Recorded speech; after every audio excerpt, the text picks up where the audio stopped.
Opo, si Emelson, DTF operator dito sa TI-1 Luna. Ginamit ito ng 6 na araw na may bilang na 84 meters na run this week.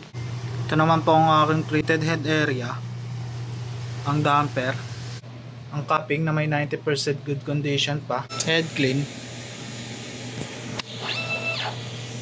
linisin ang wiper after head clean, nozzle check po, ayan po, buo naman po siya. Ang kick system na tama pa ang label, ang waste tank na dinispose kahapon, ABR, tsaka ground wire nakadikit naman po sa pader. Andito naman po yung stock namin ng Anyos ink, powder, solution, tsaka DTF pin. Ito naman po yung weekly physical inventory report, consumables withdrawal, daily output record, smoke purifier. Diyan naman po naiipon sa tela na yan yung moist niya, yung oil niya. Ang proper use nito dapat naka-insert to ng maayos dito sa oven. Ito naman po yung on and off switch niya. Ito naman po yung power ng level niya.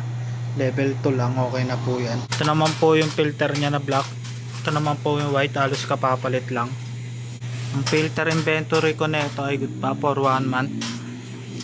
At ang higop niya po ay malakas. Ito naman po yung weekly checklist at wala naman kaming in-house order. Thank you po.